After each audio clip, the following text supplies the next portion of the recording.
ਮੌਲਵੀ ਸਾਹਿਬ ਤੁਸੀਂ ਦੱਸੋ ਤੁਹਾਡਾ ਕਿੰਨੀ ਦੇਰ ਦਾ ਪੁਰਾਣਾ ਤਜਰਬਾ ਹੈਗਾ ਜਿਹੜਾ ਤੁਸੀਂ 42 ਇੰਚ ਦੇ ਬੈੱਡ ਤੇ ਕਮਾਦ ਵੀ ਲਾਉਂਦੇ ਪਏ ਆ ਤੇ ਜਿਹੜੀ ਮਕਈ ਵੀ ਲਗਾਉਂਦੇ ਪਏ ਆ ਜੀ?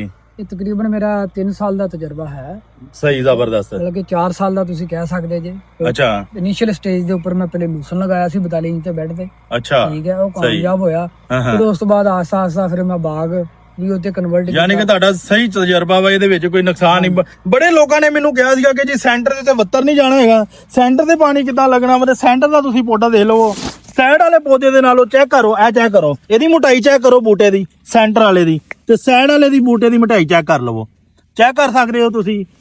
ਉਹਦੇ ਨਾਲੋਂ ਜ਼ਿਆਦਾ ਮਜ਼ਬੂਤ ਆ ਸੈਂਟਰ ਵਾਲਾ। ਕੋਈ ਮੌਲਵੀ ਸਾਹਿਬ ਨੂੰ ਖਾਦ ਖੂਦ ਪਾਈ ਜੇ? ਕੋਈ ਖਾਦ ਨਹੀਂ ਪਾਈ ਇਹਨੂੰ, ਕੋਈ ਸਪਰੇਅ ਨਹੀਂ ਕੀਤਾ, ਕਿਸੇ ਕਿਸਮ ਦਾ ਕੋਈ ਖਾਦ ਨਹੀਂ, ਕੋਈ ਸਪਰੇਅ ਨਹੀਂ, ਕੁਝ ਵੀ ਨਹੀਂ ਕੀਤਾ। ਇਹ ਸਮਝ ਲਓ ਕਿ ਇਹ ਮੇਰਾ ਟ੍ਰਾਇਲ ਦਾ 4 ਕਨਾਲਾਂ ਨੇ। ਅੱਛਾ, ਇਹਦੇ ਵਿੱਚ ਮੈਂ ਕਮਾਦ ਦੀ ਵੀ ਉਹ ਟ੍ਰਾਇਲ ਕੀਤਾ ਹੈ ਜੀ। ਯਾਨੀ ਕਿ ਤਜਰਬਾ ਕਰਦੇ ਰਹਿੰਦੇ ਆ ਤੁਸੀਂ? ਇਹਦੇ ਤੇ ਮੈਂ ਯਾਨੀ ਕਿ ਇਹਦੇ ਤੇ ਜਿਹੜਾ ਵੀ ਤਜਰਬਾ ਇਹਦੇ ਤੇ ਪਹਿਲੇ ਕਰਕੇ ਫਿਰ ਮੈਂ ਅੱਗੇ ਇੰਪਲੀਮੈਂਟ ਕਰਨਾ ਹੁੰਦਾ। ਇਹਦੇ ਤੇ ਮੈਂ ਨਾਲ ਇੰਟਰਕ੍ਰੋਪਿੰਗ ਦੇ ਤੌਰ ਤੇ ਕੱਦੂ ਵੀ ਲਗਾਏ ਹੋਏ।